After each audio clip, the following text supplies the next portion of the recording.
구독과 좋아요, 댓글은 늘 야담상회의 힘이 됩니다. 야담상회. 첫 번째 이야기 시작합니다. 조선시대 평안북도 정주 납청 지방에 방자육이 장인인 백첨지가 살고 있었습니다. 그는 전국에서도 알아주는 이름 높은 유장이었어요. 백첨지가 유기그릇을 만드는 노점은 평안북도 상권의 명소였습니다. 조선천지 내놓으라는 유기장인들이 진을 치고 있는 개성과 안성바닥에서조차 그 유명세가 널리 퍼진 알짜 중의 알짜 가게였지요. 이 백첨지가 녹여내는 노스의 질이 참으로 고급 중 고급이어서 젊은 시절에는 내수사와 상현에서 일한 전력이 있을 정도로 조선 제일이었답니다.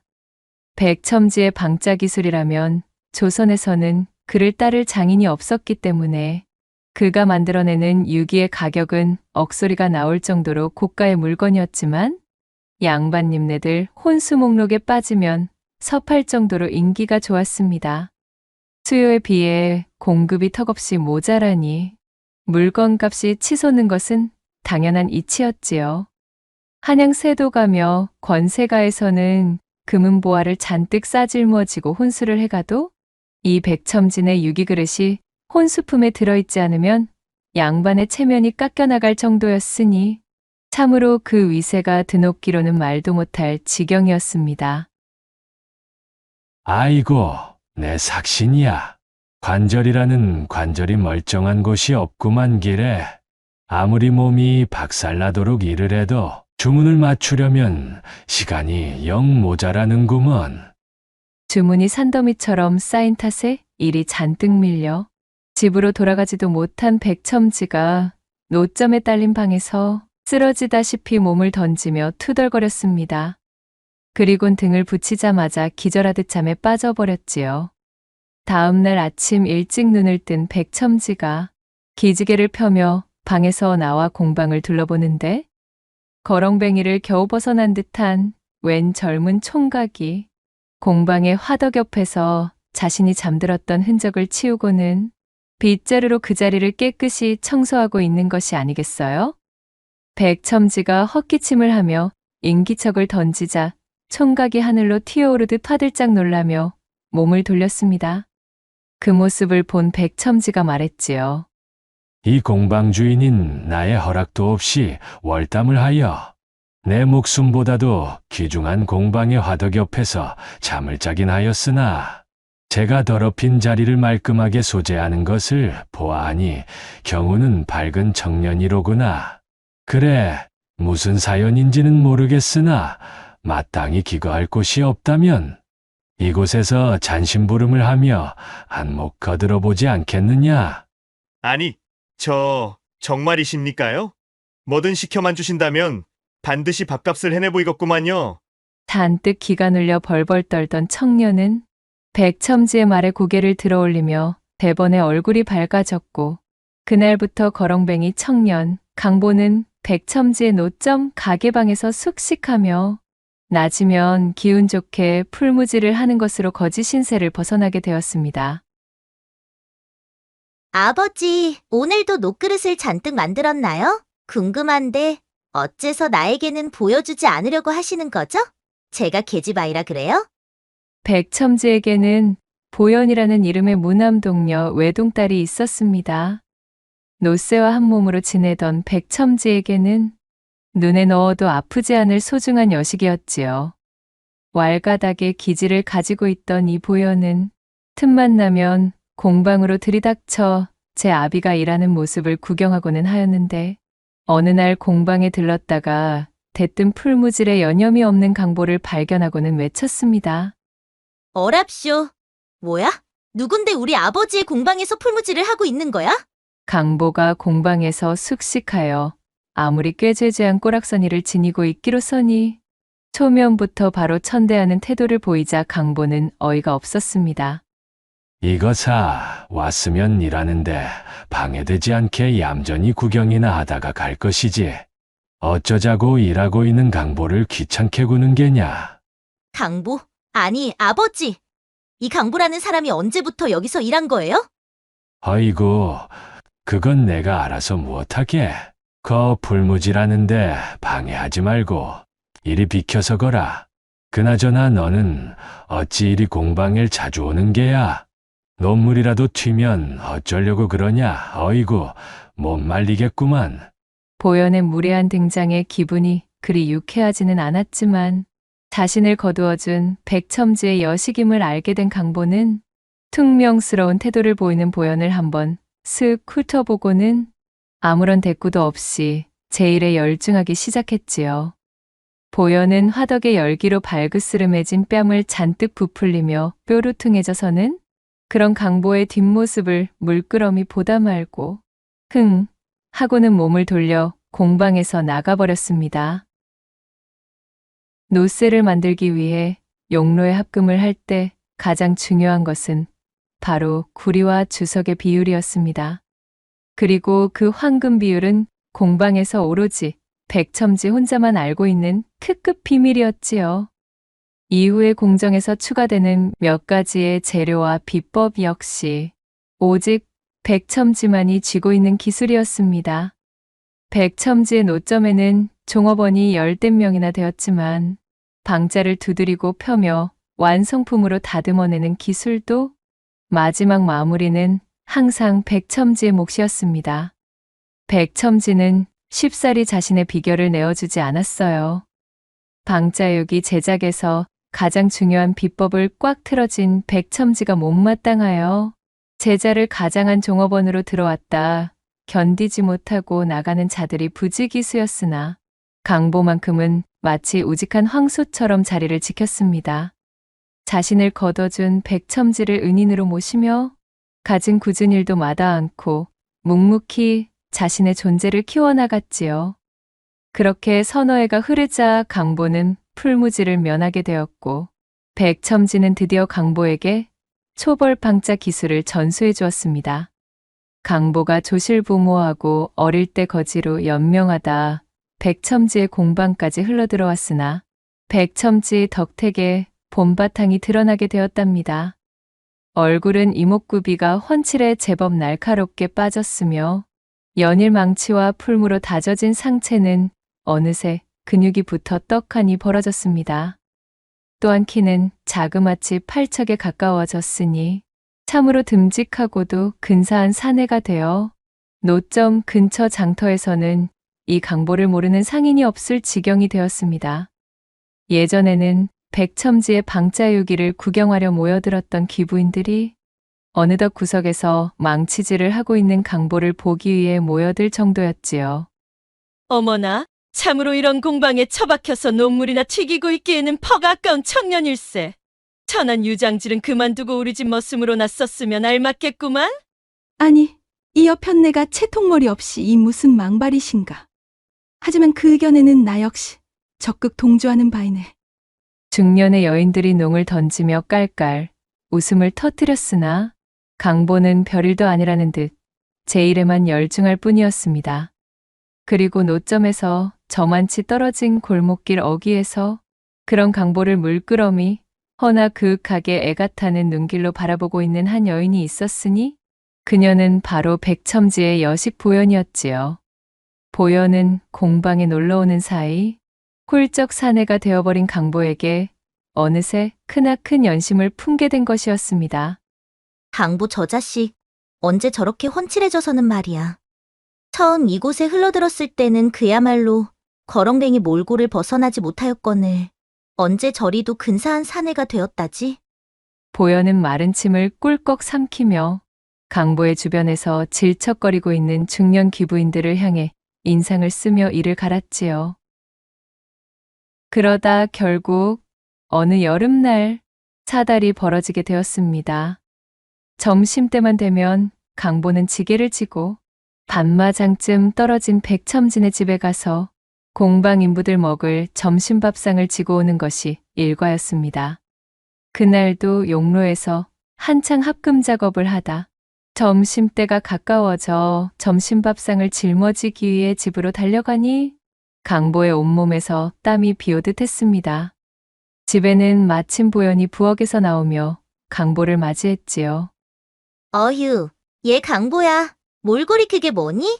누가 보면 땀으로 멱이라도 감은 줄 알겠구나. 어서 이쪽 우물로 오거라. 보현이 바가지를 들고 우물 쪽으로 앞장섰습니다. 예, 알겠구만요.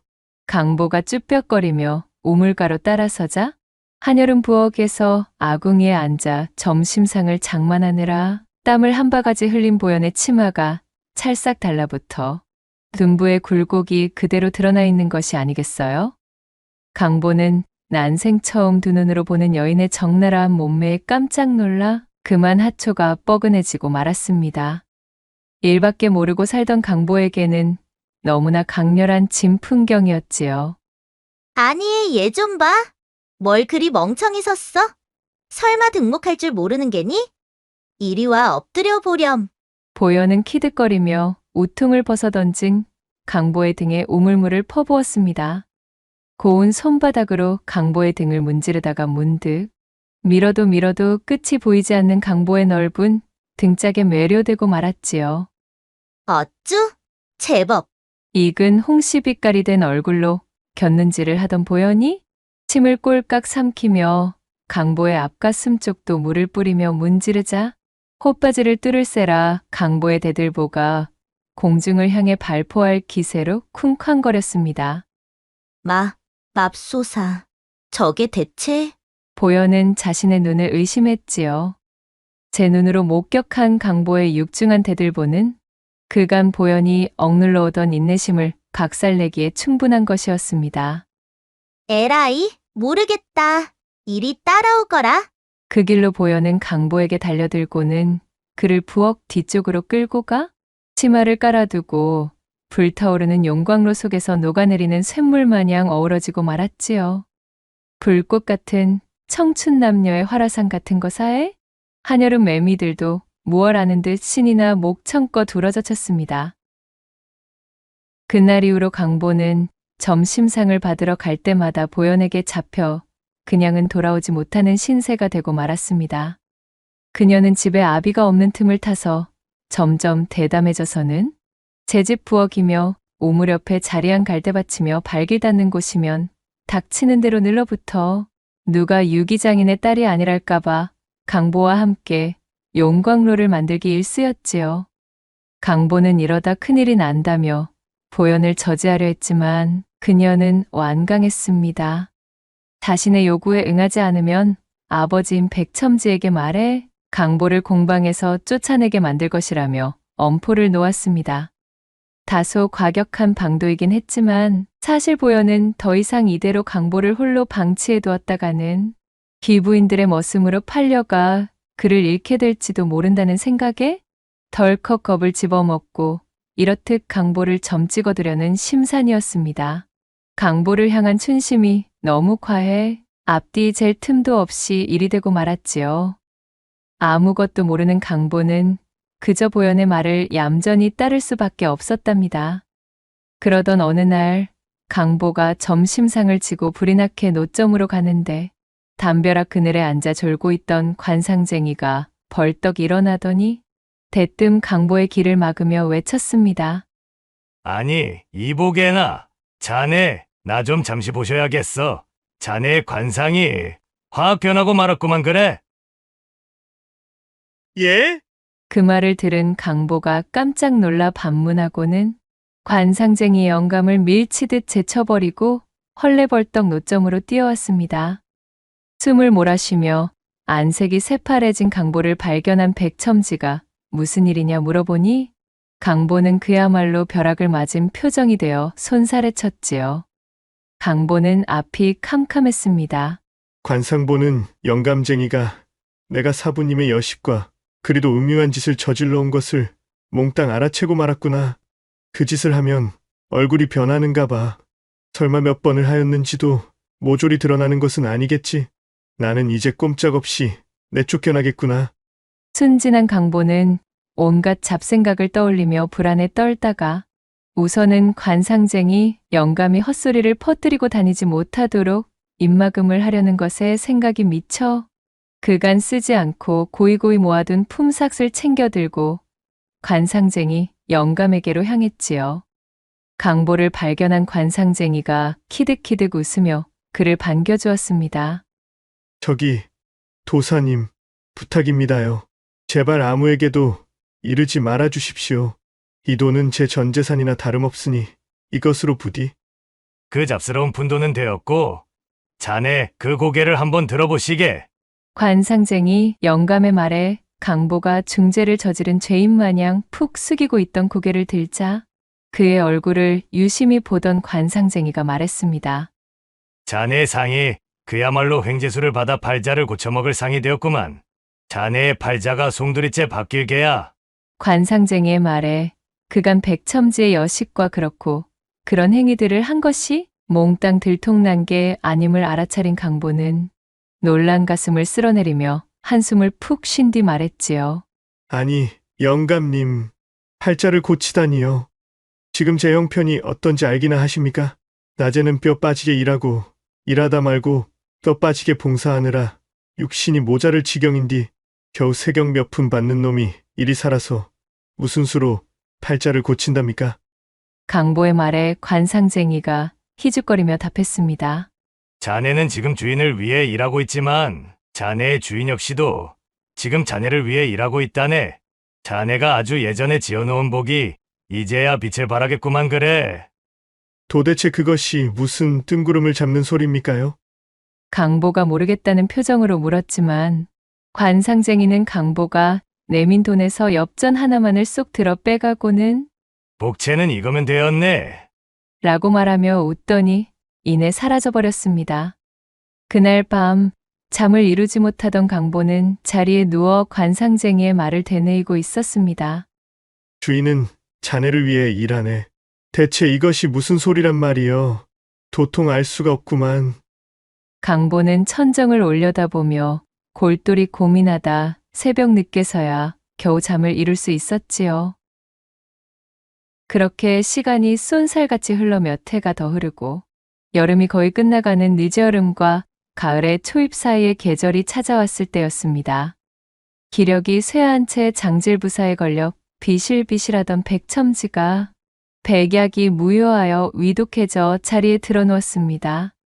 피골이 상접한 몰골이 되어서는 뭔가를 결심한 듯 조용히 강보와 보현을 자신의 앞에 불러앉혀놓고 말했습니다. 강보야, 지금부터 노쇠 합금 주조법과 방자 비밀을 전부 전수해주마. 잘 새겨듣고서 우리 노점의 명맥을 이어다오. 그리고 나이 딸 보현이를 잘 부탁한다. 내 너라면 믿고 맡길 수가 있겠느니라. 사부님, 어찌 그리 약한 말씀을 하신답니까요?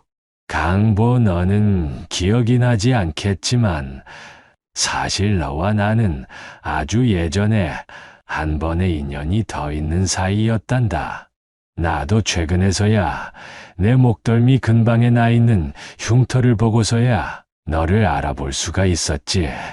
내가 아주 어릴 적 이 근방에서 크게 물난리가 난 적이 있을 게다. 그때 나는 상의원에서 벗어나 이곳으로 돌아오는 중이었지. 개울을 건너기 직전에 내가 내 옷자락을 붙들고 나를 말렸었고, 나는 행색이 남루한 꼬마아이가 내게 동냥이라도 하나 싶어 너를 밀쳐내려 했단다. 그때 불어난 물이 개울가를 덮쳐 먼저 지나가던 사람들을 죄 휩쓸고 가버렸지 무엇냐. 놀란 내가 뒤를 돌아 너를 찾아보았지만 너는 어느새 자취를 감춘 뒤였단다. 내 목에 나 있는 그 흉터만을 내 기억에 선명히 남겨두고 말이다.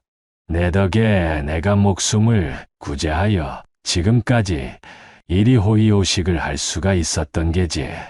내가 부지런히 우리 노점에서 일해온 모습을 내 모조리 담아두고 있었단다. 너야말로 우리 노점의 후계자로 제격인 녀석이야. 그리고 보연아, 너는 강보 이사내를 보필하여 아비의 명맥을 이어주거라. 강보 이놈이 보기보다 훨씬 진국인 놈이니 이것저것 잴 필요 없이 내 서방으로 삼으면 아주 딱이겠구나. 백첨지의 말에 보여는 굵은 눈물만 뚝뚝 흘리고 있을 따름이었지요. 힘겹게 말을 이어나간 백첨지는 자신이 알고 있는 모든 비법과 기술들을 강보에게 전수해 주었습니다. 그리고는 이틀 후에 조용히 숨을 거두고 말았지요. 슬픔에 젖은 강보와 보현이 백첨지의 1년상을 치르고 난 뒤 보현은 강보를 집으로 불러들여 말했습니다. 강보야, 아니 서방님, 제 절을 받으셔요. 이젠 저희 지아비로 모시겠습니다. 그간 제 변덕에 어울려 주시느라 너무나 감사했어요. 이젠 제가 성심을 다해 받들겠사옵니다. 그리하여 정식으로 보현을 색시로 맞아들이게 된 강보는 백첨지의 명맥과 전통을 이어받아 방자유기장의 장인으로 발돋움하여 비루하고 가난하여 어려웠으나 타인을 도우려는 어진 마음에 대한 은덕을 받아 보현과 함께 오랜 시간을 해로하며 행복하게 지냈다는 후문이옵니다. 두 번째 이야기 시작합니다. 옛날 옛적의 조선, 봉대골이라는 작은 마을에 적당한 홍기를 맞은 처녀 한 명이 살고 있었습니다. 처녀의 이름은 월임으로 비록 풍족하지 못한 살림의 집안에서 기근에 시달리며 어렵게 자랐지만 구김살 없이 화사한 미소를 지니고 있어 마을 사람들 누구나 칭찬이 자자할 만큼 어여쁜 사람이었지요. 아주머니 안녕하세요. 어이구, 월임이 아니냐? 요거싸. 너는 어째 날이 갈수록 고와지는 것이? 코올리게 모양새던 게 엊그제였는데 이제 정말 시집가도 되겠어. 아이 참 창피하게 그런 말씀 마셔요. 저는 아직 제 부모님 곁을 떠나고 싶지 않은걸요. 얼씨구, 방금의 내 그 말 때문에 온 마을 사내들이 눈물로 소매춤을 훔치느라 야단법석이겠구나. 이렇듯 월임의 미색이 절정에 닿아 그 꽃을 활짝 피우게 되었고 전부터 그녀를 흠모하고 있던 여러 사내들의 집안에서는 좋은 조건을 앞세운 혼담들을 줄지어 밀어넣기 시작했습니다. 월임의 부모는 제 여식만큼은 풍족한 환경에서 지내었으면 하는 바람으로 딸 앞으로 들어온 혼담들을 꼼꼼하게 살펴보고 있었지요. 이처럼 봉대골을 대표하는 미인 월임을 제 마음에 품고 혼담을 넣은 사내들 중에서는 품행이 바르고 행실이 모범적인 사내들이 대다수였지만 한편으로는 어딘가 뒤가 구린 사내도 있기 마련이었습니다. 그중 가장 악질인 사내가 있었으니 관군들의 대대적인 토벌을 피해 산중에서 도망쳐 나온 도적 출신의 양수가 그 주인공이었지요. 그는 산에서 도망 나와 신분이 들킬 것을 우려해 여기저기 떠돌던 중이었습니다. 어느 날 붕대골까지 흘러든 양수가 고을에서 얼마 떨어지지 않은 산중에 버려진 작은 암자를 발견하였어요. 암자가 꽤 오래 방치되었다는 것을 알아차린 양수는 그 즉시 꾀를 내었습니다. 절간에 버려진 낡은 승복을 주워 입고는 제 머리를 밀어 승려로 위장하였지요. 그리하여 탁발승 노릇을 하며 고을로 내려와 시주를 받아 생활하고 있던 터였습니다.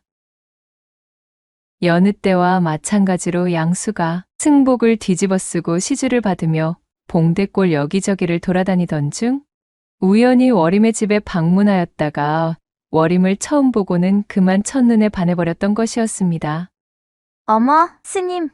뒷산 폐암자에 새로운 스님께서 기거하신다 들었는데 그것이 스님의 이야기셨군요. 만나 뵙게 되어 반갑습니다, 스님. 양수를 발견한 월임이 합장하며 반갑게 그를 맞이했습니다. 입을 벌리고 월임을 바라보고 있던 양수가 당황하여 그제야 탁발승 흉내를 내었지요. 나 나무 아미타불. 그러니까 그것이 예 맞습니다. 제가 바로 봉대골에 새롭게 불도를 전하고자 당도한 승려이지요. 조승에게 자비를 베푸시어 시주 좀 부탁드리려만. 얼빠진 얼굴로 월임을 바라보다 아차 싶었던 양수가 헛기침을 하고는 합장을 하며 말했지요. 월임은 아무런 의심 없이 양수를 탁발승으로 오인하였고 집안에서 먹을 만한 것을 조금 가지고 나왔습니다. 이거 시주거리가 변변찮아 면목이 없습니다, 스님. 그리 형편이 넉넉한 집안이 아니라서요. 아니요. 무슨 그러한 말씀을. 부처님께 자비를 보이는 일에 경중이 어디 있겠습니까? 그럼 감사히 받겠습니다. 워림은 양수를 향해 밝게 웃어 보이며 꾸벅 인사를 하였고, 양수는 워림이 내민 먹거리를 시주 주머니에 담으며 그녀의 환한 미소에 넋을 잃고 말았습니다. 워림의 집을 나와 먼 골목으로 접어들자 양수는 마치 초연에 빠진 사춘기의 소년이 된 기분이 되어 콩닥거리는 심장을 부여잡고는 중얼거렸지요. 이거야 원! 산전수전 다 겪으며 수라장을 헤쳐온 내가 겨우 계집 하나에 이리도 정신을 놓는 경우가 생기다니 세상 참 오래 살고 볼 일이로구만. 그나저나 그 미모가 상당히 훌륭하던데 어떻게 방법이 없으려나?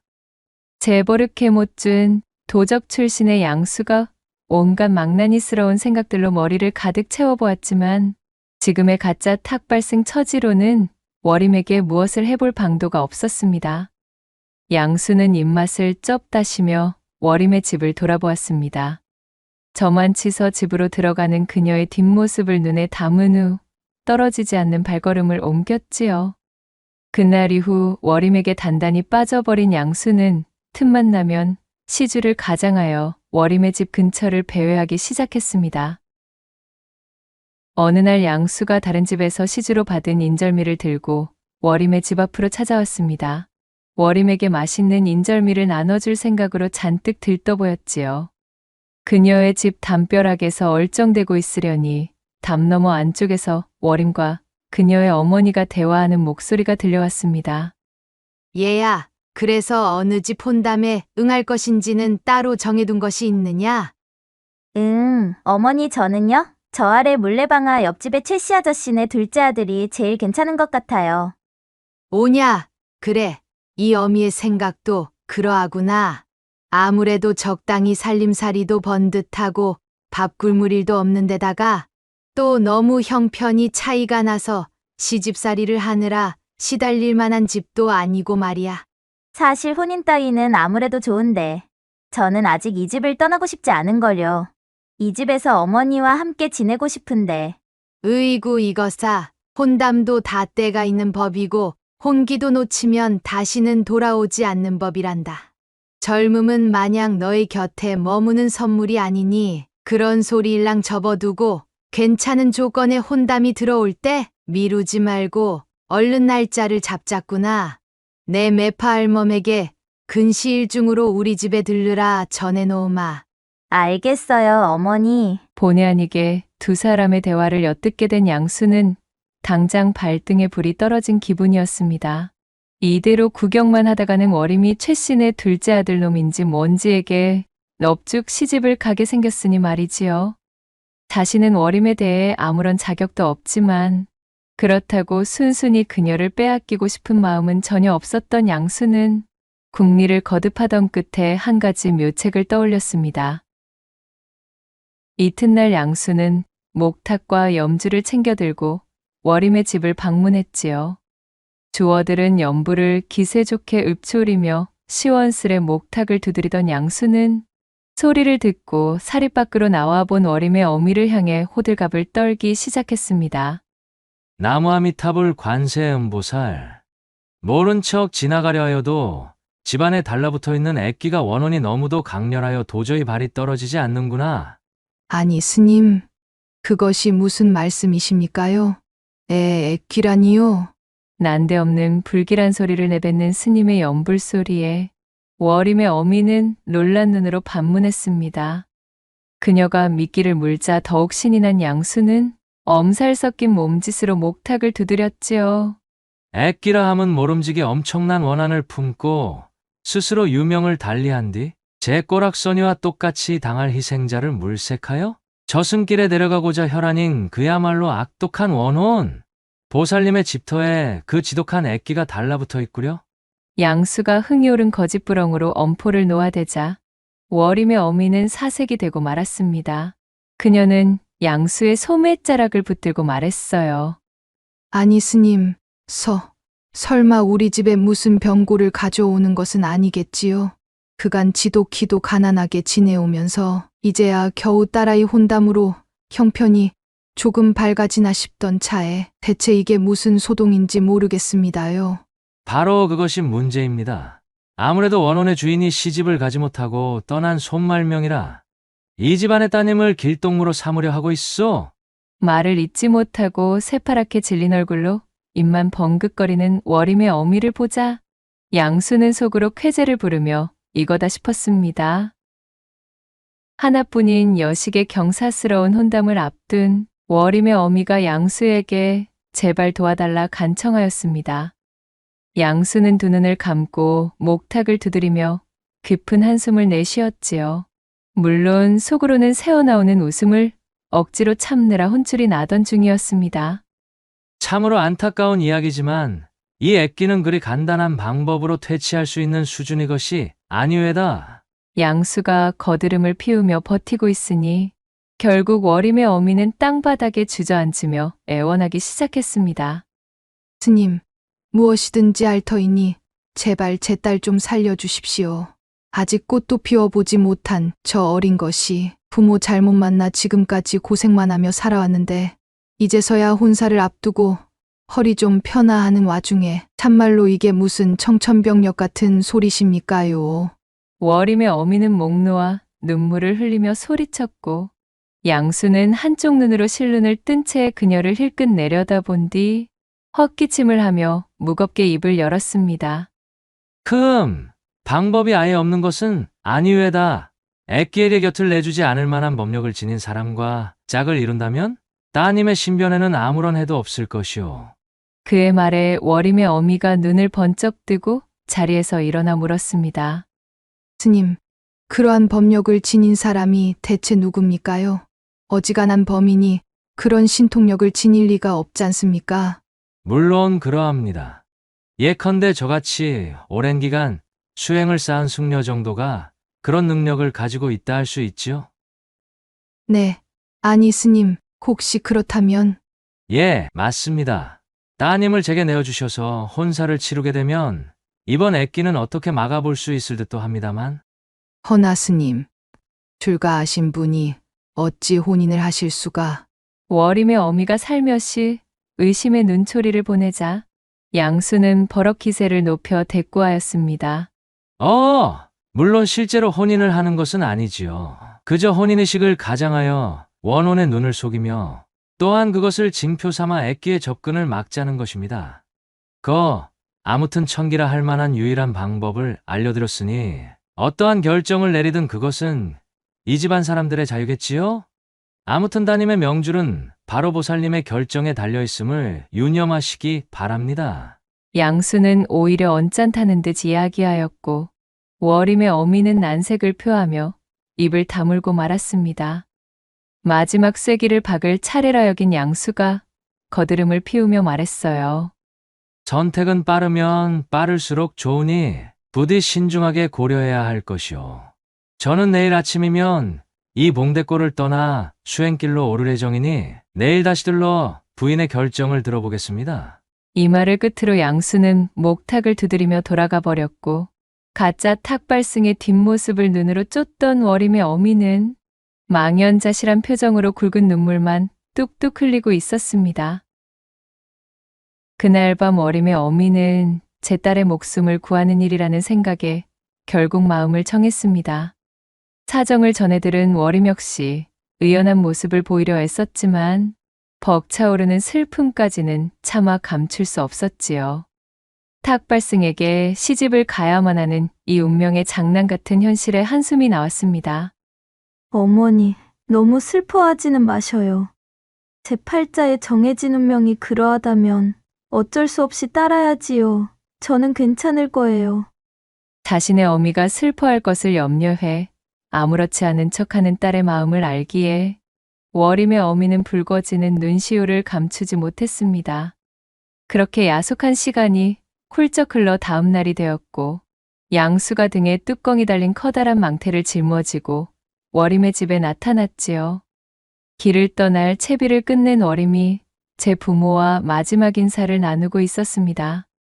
자신의 계략대로 일이 풀린 것을 확인한 양수는 입이 귀에 걸리는 것을 참기 위해 많은 노력을 기울여야 했어요. 그래, 마음은 정하셨는지요? 애써 침착한 모습으로 양수가 오늘 때자 슬픈 얼굴로 딸을 살펴보고 있던 워림의 어미가 모든 것을 체념한투로 말했습니다. 예, 스님. 변고를 피하기 위해서는 정령 이 방법밖에는 없질 않겠습니까? 부디 제 여식을 잘 부탁드리겠습니다, 스님. 나무아미타불 관세음보살. 그 점은 걱정하지 마시지요. 저 역시 함부로 천기를 누설하여 하늘의 뜻을 거스른 몸. 이미 워림낭자와 저는 운명의 한 배를 탄 것과 마찬가지입니다. 애끼에 대한 걱정은 하지 않으셔도 좋습니다. 저와 함께 멀리 떠난다면 애끼도 더 이상 따님께 달라붙는 일은 없을 테지요. 스님, 앞으로 모쪼록 잘 부탁드리겠습니다. 워림까지 앞으로 나서 자신을 향해 고개를 숙이자 양수는 이미 천하를 얻은 듯 심취하여 기세가 올랐습니다. 자, 워림낭자, 고을을 떠나 애끼의 영향이 닿지 않는 곳에 당도할 때까지는 조금 불편하시겠지만 이 망태 안에 계셔야 하겠습니다. 이는 당연히 양수의 거짓말로 눈에 띄는 미인인 워림을 데리고 봉대골을 빠져나가다가는 고을 사람들의 쓸데없는 이목을 끌어 제 계략이 들통날 것을 우려했기에 고민 끝에 이런 술책을 쓰게 된 것입니다. 워림은 난처한 얼굴로 잠시 고민하다 이내 양수의 제안대로 망태 속으로 들어갔고 양수는 망태의 뚜껑을 닫아 외부에서 워림이 보이지 않도록 조치했습니다. 그는 마지막으로 워림의 부모와 인사를 나눈 뒤 두 다리에 잔뜩 힘을 실어 워림이 들어있는 망태를 등에 메고 발걸음도 가볍게 걸음을 옮겼습니다. 자신도 모르게 콧노래를 흥얼거릴 뻔한 것을 겨우 참아 그는 워림네 집이 시야에서 사라질 때까지 축지법이라도 깨우친 승려 마냥 부지런히 걷고 또 걸었습니다. 얼마나 시간이 지났을까요? 건넌마을 나루터에 당도하기 위해 가장 빠른 산길에 들어선 양수는 망태의 무게도 잊은 채 머릿속에서 온갖 상상의 나래를 펴고 있었습니다.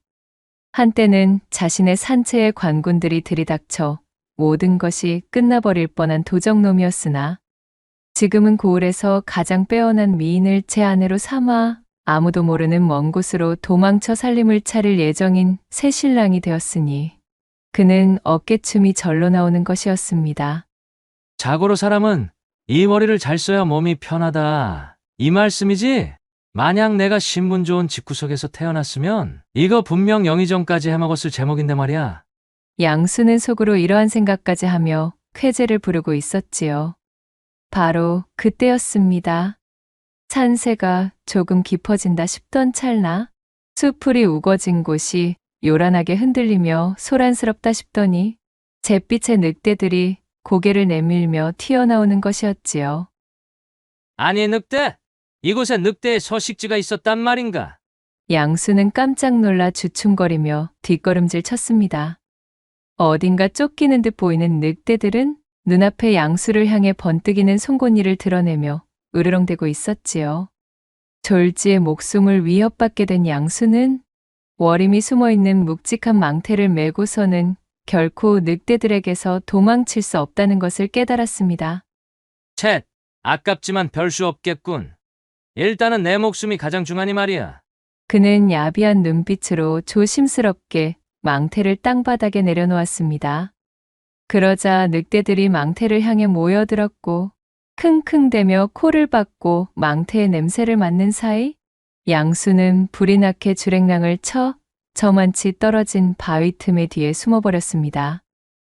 늑대 중 한 마리가 망태의 뚜껑을 발톱으로 긁으며 열어젖히려던 때 수풀 속에서 바람을 가르는 소리와 함께 화살이 날아와 늑대의 옆을 스쳐 지나갔고 화들짝 놀란 늑대들은 꼬리를 말고 도망쳐버렸지요. 이윽고 수풀에서 사냥꾼 차림의 한 사내가 모습을 드러냈습니다. 이런, 놓쳐버렸는가? 오래간만에 근사한 사냥감을 발견했거늘. 이거 아깝게 되어버렸구먼. 그는 바로 이 늑대들을 뒤쫓던 건넌마을 사냥꾼이었습니다. 달아난 늑대들의 발자취를 쫓으려던 사냥꾼은 문득 주변과는 전혀 어울리지 않는 커다란 망태를 발견하였고 이를 이상하게 여겨 망태의 뚜껑을 열어보았지요. 어이쿠. 망태 속을 들여다본 사냥꾼은 몹시 놀라 엉덩방아를 찧었습니다. 눈물을 글썽이며 울고 있던 워림이 들어있었으니까요. 대관절 이것이 무슨 일이오? 아니 어쩌자고 이 깊은 산 중에 홀로 망태 속에 들어가 계시는 게요? 워림을 망태 속에서 꺼내주며 사냥꾼이 물었습니다. 그것이 사실은... 워림은 그에게 그간의 자초지종을 말해주게 되었습니다. 그녀에게 모든 사실을 전해 듣자 순진한 처자를 꿰어 도망칠 목적의 사기극이었음을 단박에 알아차린 사냥꾼은 벌건 홍시처럼 얼굴을 붉히며 분노했습니다. 아니 이런 경을 칠 사기꾼 놈이 있나? 한편 멀찍이 떨어진 바위 틈 뒤에 숨어 상황이 정리되기를 기다리던 양수는 주변이 고요해지자 슬그머니 몸을 일으켜 망태가 있는 곳으로 다가왔습니다. 늑대들은 모두 돌아간 것인가? 망태의 상태도 멀쩡한 것을 보니 녀석들이 흥미를 잃고 멀리 달아났나 보군. 이거 정말 다행이야, 그래? 하마터면 애써 엮어놓은 월임낭자를 늑대밥으로 빼앗길 뻔했지 뭔가. 양수는 가슴을 쓸어내리며 희죽거렸습니다. 이윽고 워림의 상태를 확인해 보기 위해 망태의 뚜껑을 열었지요. 그리고 그 순간 망태 속에 들어있던 독사 수마리가 씩씩대며 양수에게 날아들었습니다. 상상치도 못한 독사들의 습격에 혼비백산한 양수는 멱다는 비명을 지르며 나자빠졌고 잔뜩 독이 오른 독사들은 양수의 팔과 다리, 입술 등 닥치는 대로 물고 늘어져 버렸습니다. 이게 대체? 온몸을 잔뜩 물린 양수가 이해할 수 없다는 표정으로 두 눈이 휘둥그레졌지요. 양수에게 실컷 화풀이를 한 독사들은 유유히 숲을 속으로 사라졌고 지나가느니 하나 없는 깊은 산 중에서 양수는 쓸쓸하게 땅바닥에 누워 꿈틀거릴 뿐이었습니다. 멀어지는 의식 속에서도 양수는 자신에게 벌어진 일을 정확하게 알아차릴 수 없었고 그렇게 그는 허망하고 비참하게 탁발승, 연극의 종지부를 찍게 되었습니다. 사실 조금 전으로 거슬러 올라가 보면 건넌 마을의 사냥꾼은 워림에게 내막을 전해 듣고는 양수에게 따끔한 벌을 내릴 필요가 있음을 깨달았지요.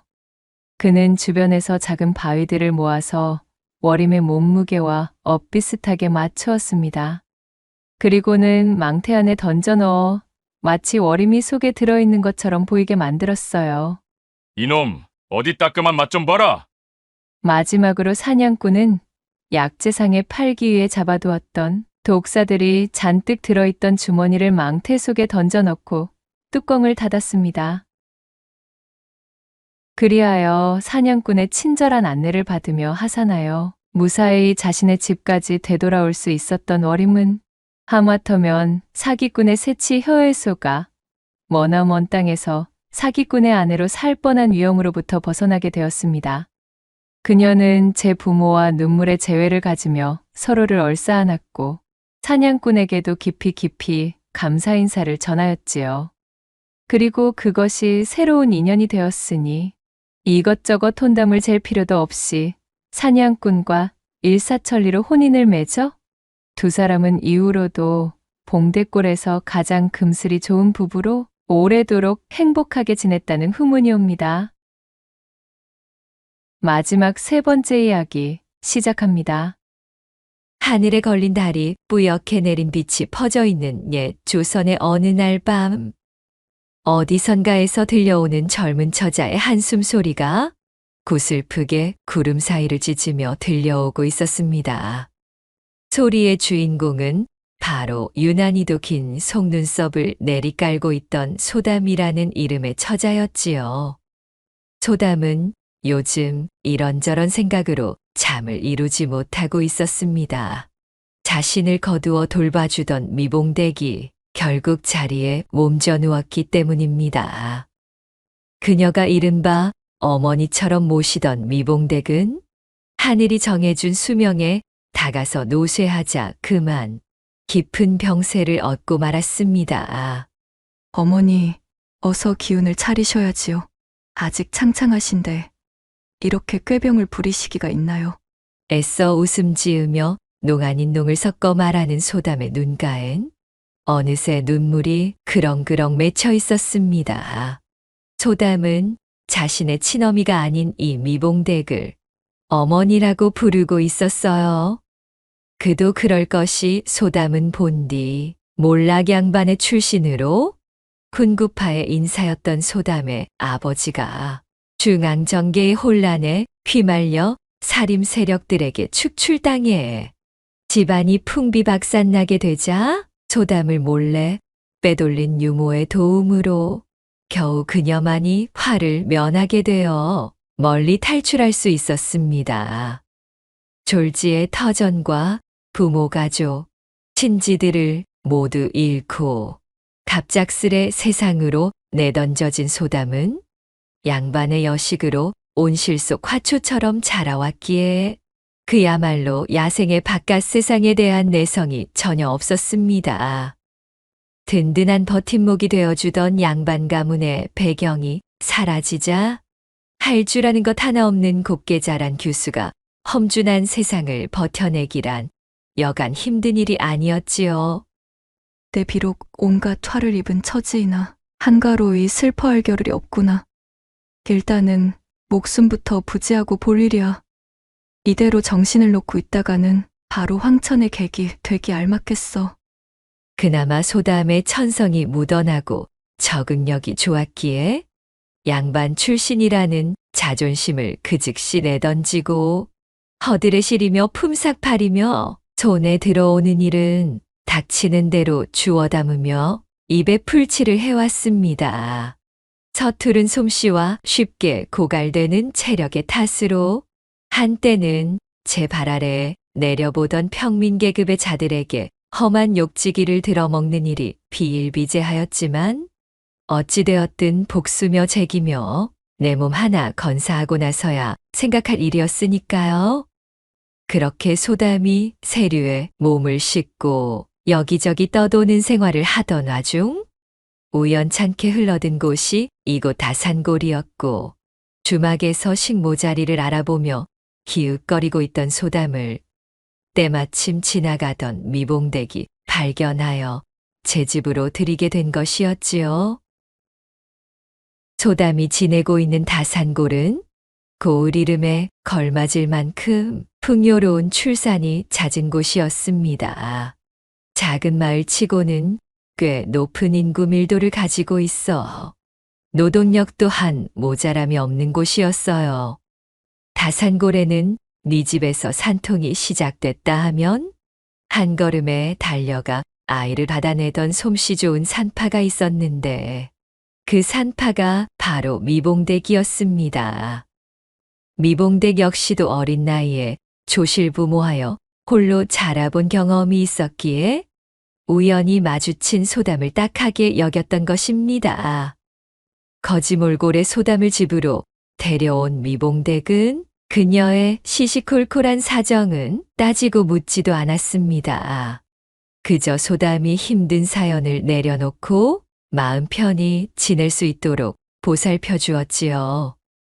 때마침 산통이 시작된 산모들이 많아져 일손이 부족하기도 하였기에 그렇게 미봉댁에 기거하며 산파일을 도우며 살게 된 소담이었습니다. 그렇게 인연이 닿게 되니 어느덧 두 사람의 시간은 지체 없이 흐르고 흘러 여리고 어리던 소담도 어느새 훌쩍 나이를 먹은 처자가 되었고 그러는 동안 오랜 기간 소담을 걱정하며 병석에 누워있던 미봉댁은 끝내 눈을 감게 되었습니다. 일면식도 없는 저를 거두어 그간 돌봐주시는 애 절대로 잊지 않을게요. 어머니, 부디 황천에서는 아무런 걱정이랑 말고 편히 쉬고 계시기를. 미봉댁의 장례를 융숭이 치른 소담은 자연스레 미봉댁의 일을 이어받아 다산골의 산파로 자리를 잡게 되었고 그렇게 꽃다운 나이가 무르익어도 시집갈 생각 하나 없이 자신을 보살펴준 미봉댁의 명맥을 잇는 것만을 중히 여길 뿐이었지요. 장성한 소담은 얼굴 전반에 차가운 기운이 돌고 어린 나이서부터 많은 일을 겪은 탓에 말투는 조금 쌀쌀맞았지만 백옥처럼 고운 낯빛에 그 이목구비 또한 단정했어요. 특히 여느 여염집 안악들과는 달리 허리가 매우 잘록하여 마을 사내들의 눈길을 한 몸에 끌고 있었습니다. 그러나 소담에게 그들의 시선은 거추장스럽고 불편한 간섭일 뿐이었지요. 간혹 밖으로 외출이라도 나갈 때면 눈을 바닥에 내리깔고 다녔고 누군가 소담에게 말이라도 건네면 예와 아니요 식의 단답형 대답만 쌀쌀맞게 돌아올 뿐이었습니다. 그러나 이것이 또 희한하게도 마을의 사내들에게는 색다른 매력으로 작용해 소담의 집은 늘 그녀와 혼담을 맺고 싶어하는 사내들의 시주를 받은 매파의 방문이 끊이지 않았답니다. 이보게, 소담 처자 집에 있는가? 돌아가셔요. 일 없습니다. 시집 같은 것은 가고 싶지도 갈 생각도 없으니 그리 하셔요. 매파가 들이닥쳐 혼담의 이야기라도 꺼낼라 치면 소담은 등을 때밀며 매파를 문 밖으로 쫓아냈습니다. 사실 이처럼 소담이 꽉 찬 나이에도 시집을 가지 않으려는 연유가 있었어요. 미봉댁의 배려로 그녀의 집에 자리를 잡아 그녀를 따라 산파일을 도우며 아이를 받으러 다니기를 수년째 지내다 보니 수많은 여인들이 출산을 위하여 버선을 제 입에 물고는 온몸에 굴다란 생땀을 쏟으며 몇 날 며칠 산통에 시달리는 것을 고스란히 지켜보며 성장했던 소담이었습니다. 또한 적지 않은 여인들이 아이를 낳다가 불의의 화를 입는 것 또한 심심찮게 보았기에 이 모든 사달을 만든 장본인인 남정네들, 사내는 모두 짐승과 같은 야만스러운 존재이며 상종할 이유가 없다는 것이 바로 이 소담의 가슴에 깊게 박힌 생각이었던 것입니다. 도대체 무슨 생각인지. 잠깐의 여흥 뒤에는 일이 힘들고 고통스러운 일들이 기다리고 있는데 어찌하여 여인들은 야음이 찾아오면 바보같이 사내와의 통정을 포기할 줄을 몰라 또다시 실수를 저지르고 만다는 것인가. 다산골 최고의 철옹성인 소담이 이렇게 단단한 수비벽을 치고 사내 보기를 돌멩이처럼 대하였지만 굳게 닫힌 성문을 열고 그 안에 숨겨진 깊은 우물을 탐하려는 짐승들은 항시 있기 마련이었으니 다름 아닌 다산골 천하의 한량으로 통하고 있던 오진사였습니다. 꿀을 바른 것과도 같은 미끈거리는 말솜씨와 잔꾀로 그가 점찍 어두운 여염집마다 아주 초토화가 되어버린다는 망측한 소문이 꼬리를 물고 쫓아다니던 장안 최고의 한량이었습니다. 내 진작부터 저 소담이라는 이름의 산파에 대한 소문은 익히 들어와 잘 알고 있지. 듣던 대로 굉장히 오묘한 매력을 풍겨대는 신비로운 여인이로고, 그러나 그 냉랭하고 철두철미하게 사내의 접근을 막아서는 태도가 가히 국경 성문에 걸어둔 빗장만큼이나 단단하고 굳게 걸려있다는 후문이던데. 이거 오래간만에 또 무적행에 처박아둔 승부욕이 활활 타오르며 나를 용솟음치게 만드는구나. 오진사는 자신의 턱을 쓸어 만지며 소담에 대한 열정을 드러내매 주저함이 없었답니다.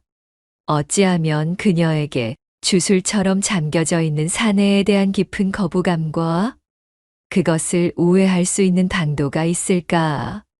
다산골 골목어귀에 걸터 앉아 곰곰 생각에 잠겨있던 오진사가 자신의 무릎을 탁 치곤 덜떡 일어나며 외쳤습니다. 오호라, 얼씨구나. 아무래도 그 할멈에게 손을 벌리면 되겠구만. 오진사는 도포자락이 휘날리도록 발걸음을 놀려 다산골 경계 끝에 산자락 외딴집에 혼자서 기거하고 있는 노파 염씨의 집으로 찾아들었습니다. 접근하기가 쉽지 않은 산자락 안쪽에 집을 둔 염씨는 사람들과의 접촉도 끊은 채 홀로 유유자적 지내고 있는 마을 경계의 고령자 중 한 명이었지요. 이 염씨에 대한 신변이나 사연에 대해선 알려져 있는 바가 많이 없었던 다소 수수께끼에 쌓인 인물이었어요. 다산골 쪽과는 왕래가 크지 않아 다산골 주민 중 노년층을 제외한 대다수는 이 염씨를 잘 알지 못하는 경우가 많았습니다. 그리고 오진사는 바로 그 점을 이용하려는 것이었습니다. 가파른 산을 헤쳐오느라 제 집 앞에서 숨을 몰아쉬며 벌레를 씹은 얼굴이 되어 있는 오진사를 발견한 염씨가 빈정거림에 물이 오른 듯한 목소리로 말했습니다. 아니, 이게 누구시오? 한량 중에 한량이신 오진사 나으리 아니시오? 해가 서쪽에서 뜬단 말인가? 어인일로 오진사 나리께서 이 늙은 쇠뇌 누추한 거처까지 이리 몸소 찾아오셨소? 오진사는 대답 대신 땀을 닦으며 싱긋이 웃었지요. 그리고는 대뜸 도포자락에서 두툼한 엽전 꾸러미를 꺼내서는 염씨의 손에 덥석 쥐어주며 말했습니다. 원참, 그 표독스러운 혓바닥은 여전하시구려. 그러지 말고 이리 가까이 좀 와서 그 귀 좀 빌려줘 보시오. 이튿날 저녁 나절, 누군가 밖에서 소담의 집 살인문을 두드리며 요란을 떨고 있었습니다. 집에서 쉬고 있던 소담이 옷매무새를 가다듬고는 밖으로 나가보니 노파 염씨가 헐레벌떡 애가 다른 모양새로 안절부절 중이었지요. 뉘십니까? 무슨 일이신데 해가 저무는 시각에 남의 집을. 소담이 미처 말을 다 끝내기도 전에 염씨가 다급한 목소리로 말했습니다. 시집간 지 얼마 되지 않은 딸애가 배가 차올라 보름 전쯤 우리 집에 요양하며 해산하러 왔는데 진통이 시작되었는지 지금 아주 난리가 났다네. 좀 서둘러 나서 주시게. 염씨의 말을 들은 소담은 단박에 표정이 바뀌며 출산 준비 물품들이 들어있는 손보따리를 빠르게 싸들고는 외쳤지요. 이럴 것이 아니라 어서 앞장서셔요. 따님 상태가 그러하다면 지체하고 있을 여력이 없는 시간 싸움입니다. 그리하여 소담은 염씨의 안내를 받아 산허리를 돌아 산자락에 위치한 외딴집까지 부지런히 걸음을 옮겼습니다. 그녀는 산중에 홀로 지내던 노파 염씨와는 그간 일면식도 없었기에 산기가 찾아온 딸이 있다는 염씨의 말에 아무런 의심도 없이 따라 나선 것이었지요. 이윽고 염씨의 집에 도착하여 살인문에 들어서자마자 방 안에서는 통증에 잔뜩 지쳐 끙끙 앓는 듯한 소리가 흘러나오고 있었습니다. 자, 어서 시작하십시다. 할멈은 따뜻한 물과 깨끗한 천을 준비해 주시고. 노련한 움직임으로 염씨에게 이것저것 주문을 하며 방 안에 들어선 소담은 칠흑처럼 어두워 아무것도 보이지 않는 방 안을 확인하고는 당혹스러운 표정이 되어 말을 이었어요. 아니, 일이 어두워서야 아무것도 보이질 않는데 첩첩산 중이라 빛이 전혀 닿지를 않으니 아무래도 안 되겠어요. 산모를 돌보려면 최소한 뭔가 좀 보여야 일을 시작할 터인데. 애타는 자신의 외침에도 염씨가 대답이 없자 소담은 염씨를 채근하며 다시 한번 소리쳤지요. 저기 할멈, 촛불이라도 좀 켜시든가 아니면 호롱불 심지라도 좀 올리셔야 될 것 같은데요. 그러자 잠자코 듣고 있던 염씨가 능청스럽게 대답했습니다. 우리 집에 추같이 귀한 물건은 없고 호롱불 심지도 어디에 처박혀 있는지 기억이 가물가물하네. 내 밖에서 찾아볼 터이니 일단 손으로 더듬어가며 시작해 보시게. 아, 산파 양반이야 하도 많이 받아보았으니 손에 이거 있지 않은가? 불을 밝힐 것을 찾아본답시고 나간 염씨를 뒤로 하고 출산통에 신음소리만 가득한 컴컴한 방에서 소담은 더듬더듬 방바닥을 짚어가며 이불 속에 누워있는 산부를 찾아냈습니다. 자, 나는 다산골 산파로 있는 사람입니다. 출산을 돕기 위해 왔으니 힘드시겠지만 조금만 참으셔요. 내가 신호를 주면 그때부터는 바로 힘을 주시면 됩니다. 어둠이 내려앉은 방 안에서 아무것도 보이지 않는 상태였지만 그간의 경험과 노련미로 소담은 손끝에 신경을 집중하여 산부의 배 부위를 찾아 쓰다듬었습니다. 태아의 상태를 확인하기 위해서였지요. 헌데 무언가 이상했습니다. 산부의 배가 출산을 앞둔 사람치고는 그닥 부르지 않았던 것이지요. 이를 이상하게 생각한 소담은 고개를 갸웃거리며 산부의 호치마를 주섬주섬 걷어 올렸습니다. 산부의 허벅지가 손끝에 느껴졌고 이윽고 무성하게 자라있는 수풀 속에서 부드럽고도 생경하니 물컹한 감촉이 손에 들어왔습니다. 소담은 그야말로 깜짝 놀라고 말았습니다. 아니, 벌써 아이가 나오고 있는 겁니까? 방안이 칠흑이니 아이의 어느 부위인지 확인할 길이 없네? 할멈, 불을 밝힐 것은 아직이요? 서둘러 주셔요. 소담이 다급하게 염씨를 부르며 허리를 굽혔으나 방 밖에서는 감감무소식이었지요. 아니, 뭐 저 따위 어미가 다 있어? 제 여식의 출산인데 저리도 무심하다니. 그리 생각하고는 혀를 차며 이맛살을 찌푸린 소담은 어쩔 수 없이 손끝에 더욱 신경을 집중하여 그간 몸으로 다져온 감각들을 총동원해 아이를 받을 준비에 돌입했습니다. 어머, 내가 왜 이러지? 생전 처음 느껴보는 신묘한 기분이 되니 어쩐지 참으로 요상하구나. 이날 이때까지 소담이 제 손으로 받아본 아기가 수도 없거늘 이번에 아기는 참으로 신통하고도 요상하기 짝이 없었습니다.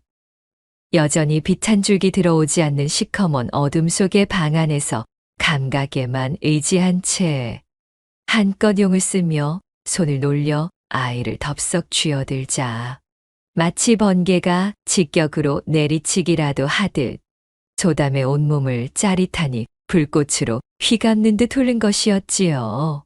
도대체 이게 무슨... 소담은 다리에 힘이 빠지고 등줄기로는 식은땀이 타고 흘렀습니다. 온몸은 불덩어리가 되어 잔뜩 상기되었어요. 정신을 가다듬고 다시 한번 아기를 만지던 소담은 한 번 더 놀라지 않을 수가 없었습니다. 자신의 손에 축축히 만져지는 이 부분이 도대체 아이의 어느 부위인지 짐작조차 가지 않는 것이었지요.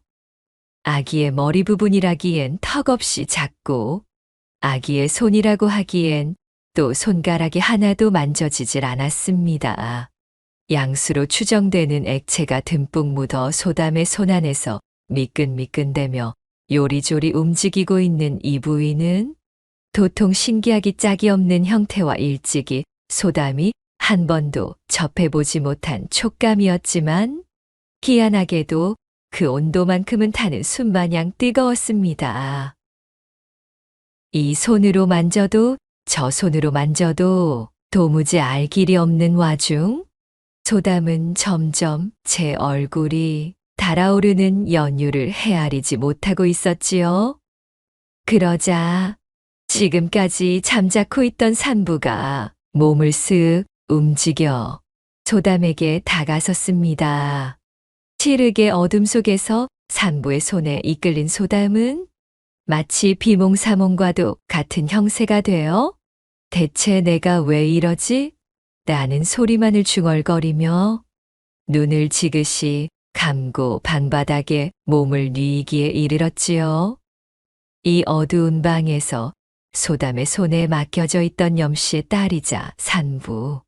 아니, 염씨를 매수하여 1년에 잘 짜여진 각본을 토대로 산부인 척 누워 있었던 사내에 이렇듯 한 번도 사내의 대들보를 경험해 본 적 없던 소담이 칠흑의 공간 속에서 그 신묘한 절구대를 처음 손으로 느껴본 감각에 잔뜩 달아오르도록 만들어버린 오진사는 자신의 계획대로 한상건아하게 차려진 이 상황을 결단코 놓칠 위인이 아니었지요. 이윽고 소담에 달뜬 옥굿을 구르는 소리가 산천을 뒤덮었고 제 몸에 일어난 불같은 변화에 정신을 차리지 못하고 있는 사이 소담은 자신도 모르게 두 팔로 오진사의 등을 감싸 안았지요. 그렇게 혹독하고도 짜릿한 폭풍이 지나갔고 한동안 까무러치듯 어두운 당바닥에 누워있던 소담이 이내 눈을 뜨고 정신을 차렸습니다. 주변에는 노파 염씨도 아이를 출산하려던 산모도 그리고 오진사도 없는 고요한 밤 공기만이 남아 있었습니다. 소담은 천천히 치마끈을 정리하며 방을 나서 바깥의 하늘을 올려다보았습니다. 야음이 짙게 깔린 산천의 차갑고 명쾌한 공기가 소담의 코밑을 간지럽히고 있었습니다. 자신의 머리를 한번 쓱 쓰다듬으며 아직도 채 가시지 않은 붉게 상기된 얼굴을 들어올린 소담은 부끄러움과 신비로움이 묻어있는 표정을 하고는 작게 중얼거렸지요.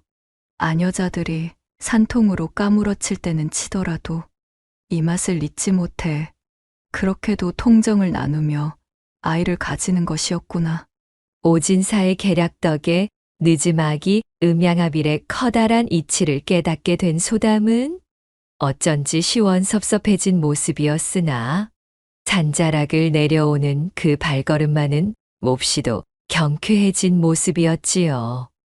그날의 소동이 마무리되고 시간이 훌쩍 흐른 뒤 소담은 사내를 멀리하던 버릇을 고치고 고을의 건실한 사내를 맞아들이는 일에 소홀치 아니하여 인생의 행복을 함께해줄 반려를 만나 해로하게 되었으니 고을의 사내들은 소담의 혼인 소식에 눈물을 훔쳤다는 이야기가 남아 있었답니다.